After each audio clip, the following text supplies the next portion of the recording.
मित्रांनो, नवरात्र चालू असल्याने अंड्याची जी सेलिंग आहे ते मंदावली होती आणि त्यामुळे घरी अंडे जमा झाले होते. आपण 2 कोंबड्या जे आहे अंड्यावरती बसवत आहोत.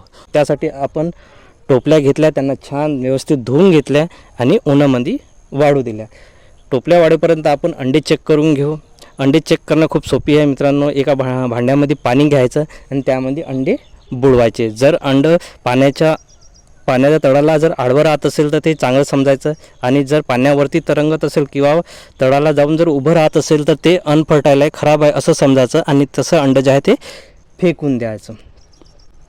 नंतर मित्रांनो, आपण टोपल्या घेतल्या, त्यामध्ये जे आहे चण्याचा जे भुसा आहे तो टाकून घेतला. नंतर आपण BSC पावडर टाकून घेतला. BSC पावडरने मित्रांनो पिस्या होत नाही, किडे मुंग्या वगैरे लागत नाही. तर थोडंसं जे BSC पावडर टाकून घ्यायचा. थोडीशी हळद पण टाकून घ्यायची. नंतर आपण बारदान वगैरे घेतलं, छान व्यवस्थित करून घेतलं आणि त्यामध्ये पण थोडंसं BSC पावडर, हळद वगैरे टाकून घेतलं. नंतर आपण निंबाचा पाला जो आहे तो व्यवस्थित हातरून घ्यायचा आणि अंडे जे आहे ते व्यवस्थित लावून घ्यायचे. नंतर मित्रांनो, वरतून एक टोपली ठेवायची, कारण का मित्रांनो कोंबडी जी आहे सहजासहजी अंड्यावरती बसत नाही 1-2 दिवस. तर त्यासाठी आपण झाकून ठेवासाठी अशी छोटीशी टोपली यूज करायची. तर अशा प्रकारे मित्रांनो कोंबडीला जे आहे अंड्यावरती बसवायचं.